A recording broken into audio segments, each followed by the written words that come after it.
ABK Matin, l'interview. Bonjour Didier Mkwa et merci d'être sur ABK Matin et surtout de répondre à nos questions. Bonjour Madame Ficard, merci de m'avoir invité. Oui. Vous avez écouté Maître Alice Com qui s'exprimait et qui s'adressait au président de la République en questionnant la qualité de l'héritage qu'il souhaite laisser aux citoyens camerounais et surtout aux enfants du Cameroun. Et il faut dire également que Maître Alice Com est convoqué à la police judiciaire pour la 3e fois. Il a été convoqué au tribunal militaire pour financement du terrorisme, tentative d'atteinte à la sûreté de l'État. La police judiciaire, elle y est convoquée dans le cadre du bris décelé du 9 décembre 2024. Est-ce qu'on pourrait parler d'un acharnement contre Maître Alice Com ou alors il est question pour elle de se présenter, de déférer à ces différentes convocations pour simplement répondre des faits qui lui sont reprochés? Acharnement, je dis non. Oui. C'est une grande dame pour qui j'ai beaucoup de respect. J'ai eu le privilège plusieurs fois d'échanger avec elle. Elle a tout mon respect, elle a tout mon soutien. Ben, en tant que citoyenne, parce qu'après tout c'est une citoyenne, elle n'est pas au-dessus de la loi, il faut qu'elle défère à la convocation. Déférer à une convocation ne signifie pas condamnation. Elle bénéficie tout de même d'une présomption d'innocence. Oui. Donc, mais au-delà, moi je suis de ceux-là qui pensent que, ou bien c'est de par ma culture d'écologiste, je suis de ceux-là qui pensent comme Michel Crochier que on ne gère pas une société essentiellement avec la loi. Oui. Il y a des choses qu'on peut régler sans toutefois passer par la loi, les règles. Ensuite, vous savez, cette maman, elle n'est pas une femme ordinaire. Elle a quand même un parcours intellectuel assez respectable. Elle a quand même, elle a fait des combats, même s'il y en a certains que je ne partage pas, mais c'est son droit. Mais moi, je pense qu'à un certain âge, quand même, il y a des choses que on ne devrait pas faire. Parce même si elle se rendait coupable de bris de slé. Oui, mais on sait comment gérer cela. Oui. On peut l'appeler au téléphone. Parce que Fifi, peut-être c'est dans ce sens-là que le préfet du département du Vouri, Marie-Siliane Vogo, l'a convoqué, parce qu'on en était aux convocations administratives avant de passer aux convocations judiciaires. Oui. Mais moi, j'ai appris qu'il y a une ONG qui l'aurait traîné au tribunal. Oui, qui l'a traîné. Oui, mais si c'est aussi pour ça, si elle a des preuves, bon, elle va déférer à la convocation, elle va s'expliquer. C'est pas la prison, c'est pas la potence, c'est pas la guillotine. Mais moi, je dis que la situation socio-politique aujourd'hui est délétère, très tendue. On n'a pas besoin de ce genre d'affaires au moment où on se prépare à aller aux élections présidentielles. On peut pas s'embarrasser. On n'a pas besoin de tout ça. Mais ça me gêne un peu qu'une dame comme celle-là, qu'on essaie de la mettre sous pression. Quand on regarde son âge, elle n'a pas besoin de ça. Hein. Il faut tenir aussi compte de sa santé. Hein. Oui. Parce que à la mettre sous pression, elle peut. Moi, je ne lui souhaite pas, mais c'est pas bon pour sa santé. Il faut dire qu'elle a soufflé sa 80e bougie le 14 janvier de cette année. Oui. Donc, elle a besoin d'être posée, elle a besoin d'être calme, d'être en bonne santé. Même ses revendications, c'est le ras-le-bol. Elle en a le droit. Elle a vécu quand même avec le président Aïdjo. Oui. Elle a vécu le régime Biya. À 80, elle sait toutes les revendications. Près de 50 ans de carrière dans le barreau du Cameroun. Les revendications qu'elle fait sont des revendications légitimes. Ce matin, Fifi, je vais te raconter une petite histoire. Nous sommes passés, le taxi que j'ai emprunté, nous sommes passés par Happy Sport. Il y a juste au niveau de la pente, cette pente est tellement dégradée, les usagers ont trop de problèmes à circuler, alors que la route est étroite. La route est dégradée, est dans un état, je sais pas, il me manque même de superlatifs. Alors qu'à 500 mètres, vous avez le maire de Douala 5e. À 500 mètres à droite, lorsque vous partez de Rond-Poulain, à 500 mètres à droite, vous avez la résidence du maire Fengouan. À 500 mètres à droite, vous avez la résidence du super maire de la ville. Qu'est-ce qui les empêche d'arranger un tronçon qui ne fait même pas 10 mètres de longueur. Vraiment, à un moment donné, il faut souvent poser, c'est-à-dire poser la question, la qualité même de la relation entre l'élite et puis le petit peuple. Il faut souvent me laisser Paul Biya. C'est pas Paul Biya qui viendra arranger cette route-là. Ça ne demande vraiment pas 500 millions de francs. Je dis, il y a 2 grands élus locaux de la ville qui sont tout autour. Mais Fengwa est le maire de la ville. Mais va voir comment la pente est là. Et à tout moment, il y a des accidents sur cette pente-là. Il y a des accidents. Il y a des petits trucs. Mais moi, je ne comprends pas. Donc, je crois que lorsque on a dit, il faut dire, on en prend la parole parce que moi, je la comprends très bien. Elle exprime son ras-le-bol, ses aspirations. Vous ne pouvez pas être dans une ville comme Douala. Tous les jours, il n'y a pas de lumière, il n'y a pas de l'eau potable, il y a les poussières partout. Et vous vous demandez ce qu'on a fait pour mériter tout cela. Alors que on aurait pu avoir mieux que ça. Nous avons tout pour vivre heureux.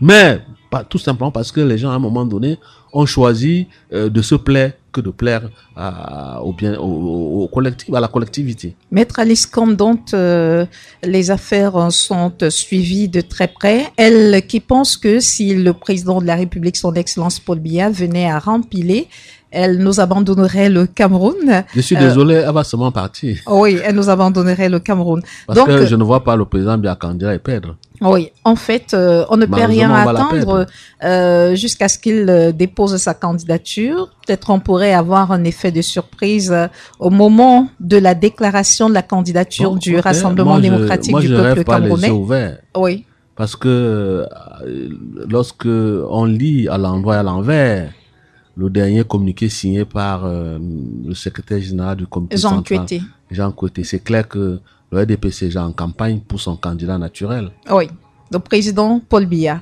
Le 11 janvier 2025, les évêques du Cameroun ont, dans leur communiqué issu de la conférence épiscopale qui s'est déroulée du côté de Buea, ils ont essayé de mettre de l'eau dans leur moulin. Ils ont commis donc un communiqué dans lequel ils se sont beaucoup plus appesantis sur les difficultés des populations camerounaises, le besoin de voir la situation être améliorée, mais nulle part il n'a été mentionné le président de la République, la candidature du président de la République, comme ça avait déjà été le cas pour 2 évêques et un archevêque. Est-ce qu'on peut dire, oui, bon, 3 évêques. Est-ce qu'on peut dire aujourd'hui que ils ont reculé parce qu'ils auraient subi un type de pression? En tout cas, les princes d'église, de l'église catholique qui se prononçaient à titre personnel. Hein. Oui. Je veux dire, l'évêque de Yagua, qui vit quand même dans une zone qui est très menacée par les phénomènes extrêmes liés au changement climatique. L'archevêque de Douala, qui est originaire aussi du Mayo Danaï, de Yagua. Et puis l'évêque, je crois, de Ngaoundéré, qui n'a pas porté les gants pour dénoncer un certain nombre de choses. Et moi, je pense aussi qu'il y a aussi un prêtre là, dans le Honkam, qui lui aussi n'a pas fait... avait des mots très durs pour le régime en place. Mais de façon globale, je pense que c'est des gens qui sont très informés, qui vivent la réalité avec nous, qui rencontrent des personnes, qui reçoivent des confessions, qui ont de très bons renseignements. Évidemment, ils ont pour mission aussi de revendiquer, de porter leurs revendications du bas peuple vers ceux-là qui ont eu la charge de créer des politiques publiques pour améliorer notre condition de vie. Donc moi, je pense que c'est leur rôle, ils sont dans leur mission. Bon, maintenant, vous savez, l'épiscopat relève quand même du Vatican. Et entre le Vatican et le Cameroun, c'est 2 pays. Et puis, il faut éviter l'ingérence dans les affaires des pays qui ne vous regardent pas, parce que en fait, lorsqu'on met sur la balance le Vatican, vous n'avez pas le droit. C'est comme le président Biya ne peut pas aller demander au président tchadien de ne pas se porter candidat. Oui, oui. Non, là c'est des codes diplomatiques, ça ne blague pas. Ça, c'est de l'ingérence dans les affaires intérieures d'un pays qui n'est pas le vôtre. Mais sur le plan politique, effectivement, dit qu'ils n'ont pas repris les postures des 3 évêques, princes de l'Église suscités, ne veut pas pour autant dire que l'Église catholique est contre. Oui. Mais déjà, vous savez, pendant longtemps, c'est vrai que dans les années 90, l'Église catholique prenait un peu position, mais pas comme celle d'aujourd'hui. Bon, est-ce à dire que l'Église catholique est en train de lâcher le régime, alors qu'on sait que ce soit le régime d'Ahidjo, Biya et même l'administration coloniale, ces régimes ont toujours, ce système s'est toujours appuyé sur des entités, comme je l'ai dit tantôt, extra-politiques, pour renforcer leur pouvoir, c'est-à-dire l'Église, les religions, les chefferies et l'armée. Donc, est-ce que l'Église catholique aujourd'hui est en train de vouloir s'émanciper du pouvoir atemporel? Pouvoir temporel, c'est la question qu'il faut se poser. Il faut aussi aller plus loin. Parce que, Fifi, j'ai rencontré un historien politiste camerounais qui travaille sur des questions d'Afrique du Nord, qui, il y a quelques années, a échafaudé 4 scénarios d'alternance ou de transition à la tête de l'État, avec toutes les conséquences qui s'en suivaient. Il a commencé d'abord par une transition monarchique, à savoir que le président Biya peut partir et laisser peut-être à son fils, Emmanuel Biya. Il a parlé d'une transition du dauphinat. Depuis un certain temps, on parle d'un certain dauphin, je crois le nom, le dernier nom. C'est lui, Paul Motazé, ministre des Finances. Le dauphinat, avec toutes ses conséquences. Est-ce que le peuple va accepter? Maintenant, troisième scénario, un coup de force. C'est-à-dire l'armée prend le pouvoir avec toutes les conséquences. Et le 4e scénario, qui est celui qui poserait moins de problèmes, c'est pas les élections que nous attendons en 2025. Et lorsque j'observe avec le recul la position de la conférence épiscopale, dont on sait que par ailleurs dans d'autres pays a souvent géré les transitions. Tout à fait, oui. Est-ce que l'Église catholique aujourd'hui ne se positionne pas comme cette entité extra-politique qui est capable demain, on ne sait jamais, de gérer une transition au Cameroun? Est-ce qu'elle n'a pas des informations concernant peut-être il peut avoir des problèmes au niveau de la transition à la tête de l'État? Mais je dis, cette sortie n'est pas à prendre à la légère. C'est une sortie qu'il faut prendre au sérieux lorsqu'on est un acteur politique. Donc il faut se poser des questions. Mais aujourd'hui, la candidature du président Biya est très très débattue, surtout sur l'âge. Généralement, moi, l'âge pour moi ne pose aucun problème. Mais sauf que bon, il a passé 42 ans. Les gens pensent qu'à 90 ans, 92 ans, on n'est plus assez fort pour gérer un pays très complexe comme le Cameroun. L'évêque de Yagwa a parlé d'un diable qui préférait peut-être un diable que le président Biya puisse être reconduit. Et là, ça me renvoie à ce qu'on appelle la fenêtre d'Overton. C'est-à-dire que quand il dit même le diable, nous, on peut l'accepter.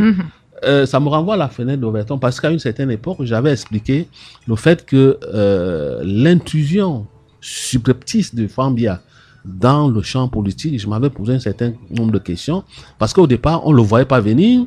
À un moment donné, on a trouvé que oui, il était camerounais. Le fait qu'il soit le fils du président Biya ne devait pas être discriminé, qu'il était libre. Et à un moment donné, on a eu le mouvement funky.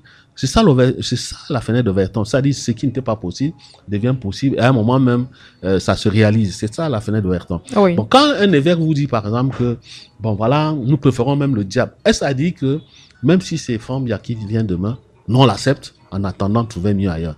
Voilà comment j'analyse un peu la sortie des évêques. Et puis de Peut-être la conférence. aussi, il faudrait qu'on accepte n'importe qui, pourvu qu'il y ait changement. Pourvu qu'il y ait changement. Oui, Ça, nous, pourvu si on qu'il y peut ait accepter n'importe qui, ça veut dire que pourquoi l'essentiel, ne c'est pas qu'il y accepter ait Fambia? un changement. Bon, Voilà, en fait, c'est ça, pour ça c'est que- votre analyse. C'est mon analyse, c'est mon opinion. Didier Yimkwa. Il faut dire qu'à côté de la sortie des évêques, on a également eu celle du pasteur Bilabella Alexandre, qui est président de l'Église évangélique du Cameroun, qui a donc écrit à l'ensemble de ses pasteurs dans un courrier daté du 10 janvier. Il leur a rappelé de ne pas s'exprimer publiquement sur la politique et cela a fait grincer des dents. Un tollé. Oui, justement. C'est un tollé général. Oui. On demande même son départ. On lui rappelle Est-ce que qu'il n'a non. pas également le droit de Moi, je pense que- prescrire Non. à ses pasteurs de ne pas Non, moi, je pense s'exprimer que- sur cette question-là? Moi- C'est pour le moment, en attendant qu'il Oui, puisse mais avoir je une pense que concertation au sein de l'Église évangélique du Il Cameroun. n'a pas été malin. Parce que Fifi, la politique, c'est la ruse. Oui. C'est la dissimulation. Mhm. Pour ceux qui ont lu le bréviaire du politicien, du cardinal, comment il s'appelle là? Je vais trouver le mot tout à l'heure. C'est la dissimulation. Je pense que ce n'est pas la sortie, il ne devait pas attendre ce moment pour faire cette sortie. Il n'a pas été rusé. Il aurait dû Ça me attendre quel rappelle moment? une histoire, parce que l'histoire est pouvoir d'argument. Pendant les villes mortes, c'était très chaud ici à Douala, à Yaoundé, Bafoussam aussi. à Bafoussam aussi, et on connaissait un peu la force de l'Apiro de Mbanga, de feu l'Apiro de Mbanga. À un moment donné, c'est lui-même qui dirigeait la coordination des partis d'opposition et des associations. Il était très très populaire. Il était très très populaire.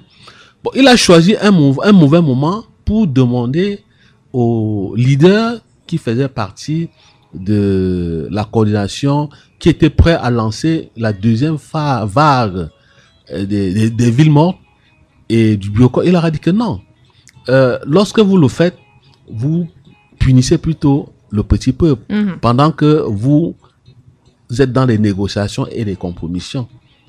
Mais le bas peuple qui était avec lui, qui avait pris fait et cause avec lui, l'a lâché. Parce qu'il a choisi le mauvais moment. À un moment donné, c'est vrai, moi je pense que c'est le leader. Le peuple suit, la foule suit le leader, Oui. mais c'est pas le contraire. Mais sauf qu'en le faisant, les gens avec qui il était ont transformé cela en disant que il avait pris de l'argent au commissaire Fauchivé Oui. à l'époque. Mhm. Et là, la foule qui ne réfléchit pas l'a lâché. On a même failli le lyncher. Donc moi, je pense qu'à un moment donné, il faut faire attention. Donc- Lorsque vous regardez, vous analysez la vague, la position que prend le peuple, il faut faire attention pour ramer à contre-courant. Donc, c'est pour cela qu'il a eu des problèmes. Le pasteur Ce n'est pas ça. Non, c'est pas bon. Bela Oui. Alexandre, qui est président donc de l'Église évangélique du Cameroun, a dit qu'il ne voulait pas que les ouvriers de l'Église évangélique fassent des déclarations en dehors du ressort du synode général. C'est pour dire que ils peuvent, en fait, il y a un cadre qui est prévu à cet effet. Il faudrait pas qu'on assiste aux déclarations individuelles, comme ça a été le cas pour les évêques du Mais Cameroun. sauf Est-ce que qu'on- c'est pas on pour voit- prévenir, pour qu'il y ait une action concertée, Non, des sorties il l'a pas concertées, qu'il prend déjà, il met déjà en garde de ses pasteurs? Sauf qu'on voit ça comme une manière de caporaliser ses pasteurs. Est-ce que c'est pas mieux d'organiser la communication Je pense dans qu'il aurait son pu se taire synode? et puis discuter. Il y a des choses qu'on n'écrit pas. D'accord. Vous comprenez, il y a des Donc, choses. La communication, oui, expliquer. Inviter ses discuter pasteurs, avec- leur dire discuter que à vraiment, huis quand- clos, oui, parce sans que que- cela soit rendu Oui, public. parce que il faut pas aussi oublier qu'il y a une rivalité sournoise Oui, entre les différentes obédiences religieux. religieuses. Oui, Et puis la sortie des évêques, cette sortie leur a fait gagner beaucoup d'âmes. Mhm. Ce qui fait que si demain là, il faut gérer une transition. La religion qui est à même, qui a la légitimité de le faire, c'est l'Église catholique. Parce que c'est elle qui a pris les devants des choses en faisant Oui. des revendications tonitruantes. Moi, j'ai suivi par exemple la sortie de l'archevêque de l'archidiocèse de Douala. Samuel Il n'a pas Pleda. porté les gants. Mhm. Celui de Yagua, alors ces gars, Bafang, Gaoundéré, ils ont tapé sur la cible. On dit souvent taper sec dans notre Comme on jargon, dit. oui. Mhm. Donc, et là, tout le bas peuple, surtout en particulier le lompin prolétariat, qui est la plus grande masse, c'est retrouver en elle. Je parle de l'Église catholique. Oui. Ce qui fait qu'aujourd'hui, s'il y a quelque chose qu'il faut faire, c'est que l'Église catholique qui aura la légitimité d'être au devant des choses. Et face à cela, cette position va déplaire à d'autres obédients qui sont restés un peu calmes et taciturnes. Bon, maintenant, les autres veulent aussi aller parler à leurs ouailles, dans leur, je ne sais pas comment les églises, comment on appelle chez les pasteurs, dans leur... Est-ce que c'était pas aussi dans le but de présenter patte blanche au gouvernement, montrer une autre façon? Oui, il veut montrer qu'il a des liens étroits avec les gens du régime. C'est ce que ça veut dire. Oui. C'est pour ça que les gens ne sont pas d'accord avec lui. Et j'aime donc montrer clairement au gouvernement, au régime en place, dans un comment on appelle l'église là chez les protestants, qu'il y a des gens qui ont déclaré comment vous appelez ça, dîme morte, quelque chose comme ça, collecte morte, quelque chose comme ça. Ça dit pour lui montrer que protester. Non, il n'avait pas le droit de faire cette sortie. Stratégiquement, je pense que il ne devait pas le faire. Oui. Le moment n'était pas indiqué. Le moment n'était pas très indiqué. Il faut faire attention de alors organiser une rencontre et le faire il n'avait pas besoin de avec le ses dire. pasteurs. Est-ce que chez les imams, il y a une déclaration chez les imams? Aucune déclaration. Voilà. D'ailleurs, eux-mêmes qui ont été invités à se prononcer clairement sur ce qu'ils pensent de la candidature du président de la République et des prochaines élections qui auront lieu en octobre 2025. Oui. J'ai même vu hier à la CIA TV, j'ai suivi la sortie officielle du ministre Moutazé concernant la loi sur les finances. Oui. Il allait faire ça le lancement du budget. Voilà, il allait faire ça au Boya chez les catholiques. Oui. Toujours une stratégie, une tactique de baisser la pression et puis faire les yeux doux, faire les yeux de chimène à l'église catholique. Oui. Donc, aujourd'hui, on parle de cette sortie des évêques à l'issue de la conférence épiscopale qui s'est tenue dans la ville de Boya. C'était le 11 janvier 2025. Ils ont également invité les Camerounais à protéger l'environnement et le gouvernement a trouvé des solutions aux problèmes qui se posent actuellement. Si des solutions n'ont pas été trouvées depuis plusieurs années, est-ce qu'il est possible d'en trouver à partir de cette sortie? Déjà, moi, j'étais très content. Moi, j'étais très fier qu'une institution comme celle-là prenne position sur la préservation de l'environnement. J'ai appris hier que, par exemple, que le port autonome de Douala devait construire une route ou bien inaugurer un espace dans les écosystèmes de mangrove de près de 3, 4 hectares, 7 hectares. J'ai même demandé à celui qui a publié cette information à savoir si ce projet a fait l'objet d'une étude d'impact environnemental. Il m'a pas répondu. Regardez comment il fait très chaud dans la ville de Douala. Oui. Dans la ville. À un moment donné, il faut prendre position. Et moi, je suis heureux parce que au moins aujourd'hui, l'Église catholique prenne position sur la préservation de l'environnement. Oui. Parce qu'il va aussi de notre vie, de l'aménagement de notre cadre de vie. Il fait très chaud dans la ville de Douala, tout simplement parce que la seule ceinture verte qui pouvait nous procurer de l'oxygène et la mangrove est en train de disparaître. Et puis il y a le ciment partout. Parce que là où il y a le ciment, il y a la chaleur, il y a le ciment partout. Et on ne pense pas malheureusement à restaurer, ne serait-ce que planter les arbres pour améliorer le microclimat. Rien n'est fait. Parce que nous ne sommes pas contre le développement, mais nous sommes pour que ce qui est développement, mais qui aussi qu'on respecte les exigences écologiques. Et puis, la sortie des évêques va en droite ligne avec les positions du pape, l'actuel pape, qui avant la COP, je crois, 21, 22 jusqu'à 28, a toujours pris position sur les changements climatiques en demandant à ceux-là qui sont à l'origine des émissions de gaz à effet de serre de penser aux plus pauvres. Oui. De penser à ceux-là qui n'ont pas les moyens de s'adapter au changement climatique, d'être plus solidaires, parce que c'est ça le mot qui revient, d'être plus solidaires d'être plus, de cultiver l'amour et puis de penser à la culture d'altérité, se mettre à leur place. Donc c'est dans ce sens que moi j'ai apprécié positivement la sortie des évêques de l'autre jour. Et sur les solutions que les évêques invitent les gouvernements, de prendre des solutions durables. Oui, justement. Vous savez qu'en matière de traitement des ordures ménagères aujourd'hui, le schéma qui est en vigueur a montré ses limites. Oui. Aujourd'hui, il faut penser au recyclage. Et puis, on a la chance que on peut produire l'électricité en incinérant les déchets plastiques. On peut produire l'électricité, le carburant. On peut produire l'électricité en incinérant les déchets ménagers solides. Mais malheureusement, quand je regarde ce que le gouvernement fait sur le terrain, le gouvernement n'a pas choisi cette optique. J'ai encore vu Madame le ministre de la Ville, Madame le ministre de l'Urbanisme l'autre jour, entrer par de l'enlèvement. Donc elle n'est pas dans l'optique du recyclage, mais malheureusement, c'est malheureux. Donc on n'est pas sorti dans l'auberge. Mais une chose est sûre, que nous allons nous battre, même pour avant octobre 2025, qu'on écoute notre voix, qu'on comprenne qu'aujourd'hui, la seule solution pour mettre fin à l'insalubrité dans les villes urbaines, c'est le recyclage. On prend cette réaction d'Arsène Ngemning. Bonjour Fifi, bonjour Didier. C'est trop facile d'accuser l'opposition de faiblesse. Le régime du renouveau est violent, barbare, mais en raison de la grande quantité d'argent qu'il y a dans leurs mains, il est capable d'acheter tout le monde sur terre pour lui faire dire qu'il est démocratique. On nous a refusé une élection à 2 tours parce qu'avec l'argent, on va diviser l'opposition, mais il nous revient d'être intelligent et considérer 2018 comme le premier tour de l'élection présidentielle et voter celui qui était mieux placé pour nous libérer de ce régime qui a fait ce qu'il a pu.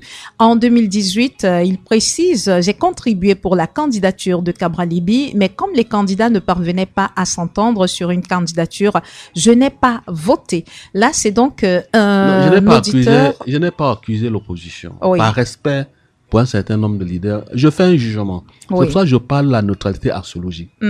Je fais un jugement franc. Je dis et je répète tout ce qu'il dit là. Si on achète les leaders d'opposition, c'est la faute à qui? C'est la faute à ceux qu'on achète. Et si vous voulez qu'on remonte à l'histoire, si on a eu la tripartite, c'est parce qu'il y a eu 9 mois de ville morte. Et c'est parce qu'à côté, il y avait la coordination des partis d'opposition. Les élections d'octobre 1992, John Fundi, qui était le candidat unique de l'opposition, a fait un résultat qu'on n'a pu jamais trouver au Cameroun. Oui. Il était à 3,3% du président Biya. Parce que l'opposition était bien encadrée, bien préparée. Mais est-ce que c'est cela aujourd'hui? Lui-même, il le dit, qu'on achète des gens. Et c'est la faute à qui si on achète des gens? En mars 1992, il y a eu les élections anticipées, les élections législatives. Mais l'opposition avait la majorité à l'Assemblée nationale. Notre conférence nationale, tant décriée par le président Biya lui-même, était coincée. Mais il a fallu que les partis courent pour aller toquer les portes du RDPC. Les partis politiques d'opposition. Mais bien sûr, oui. il y a eu le parti de Daïkoulé, avec ses 6 députés. Oui. Entre-temps, le feu Augustin Kodor était prêt à lui livrer les 14 députés. Et qu'est-ce qu'il veut qu'on dise? Également. Moi, j'ai discuté avec le président Issa Chirom à l'époque. Il a dit que même le boycott de ces élections était une grosse faute. Que si l'UDC, le SDF et qui encore avait été à cette élection, il n'y aurait même pas eu le temps de négocier. Il devait rafler tous les sièges et le Cameroun et le Biya a été contraint à partager son pouvoir. Qu'est-ce qui manque à notre position actuellement pour réaliser le score qu'a réalisé le SDF en 1992? Tout simplement parce que l'opposition n'est pas structurée. À l'heure actuelle, nous sommes à 9 mois. Il y a 10 candidats. Oui. Imagine un instant que l'ELECAM ou bien le Conseil constitutionnel valide ces 10 candidatures. Et le RDP, c'est même capable d'avoir l'argent, est capable de leur donner 30 millions de caution. Parce qu'il y aura, les voix vont mais comment? Les gens, chacun ira dans son village se faire voter. Et le fait que chacun aura des voix, qui va perdre? Mais on parle des coalitions des partis politiques d'opposition qui sont en train de se mettre en place. Quelle coalition tu as déjà vu qui est bien structurée comme en 1992? Amin Tam, c'était connu. Donc, si vous Et aviez- même l'agenda était Oui. connu. Le programme, c'était un programme minimum. 3 ans, on remet tout en ordre et puis on va aux Si élections. Et vous celui qui aviez est des élu. suggestions à faire à ces partis Oui, politiques quand tu d'opposition veux à faire l'heure les actuelle, suggestions, on dit que toi-même, non, tu aurais fait ça, tu aurais fait. faites-les. L'histoire retiendra que vous les avez faites. Ce serait quoi Une chose vos est sûre, propositions, Fifi, Didier dans Yimkwa? un pays au Cameroun où la communauté est très peignante dans les choix, dans le scrutin, la seule chose qu'il faut faire, s'il faut battre le RDPC, Paul Biya n'est pas imbattable, hein, il peut être battu. Il peut être Oui. battu. Il faut en face de lui, une seule personne. Même comme ils disent que parce qu'ils ont cette habitude-là, ils disent que non, la coalition ne sert à rien. Je dis ça sert à quelque chose. Parce qu'on a eu l'exemple d'octobre 1992. Si vous n'avez pas une seule personne devant le candidat du RDPC, il va gagner. Merci Didier Yimkwa d'avoir répondu à nos questions ce matin sur ABK Matin. Merci Fifi. Merci également à tous les auditeurs qui nous ont écoutés dans le cadre de cet entretien. Merci Fifi. Toutes nos interviews sont désormais disponibles en version augmentée sur notre plateforme digitale www.abkradioofficiel.com.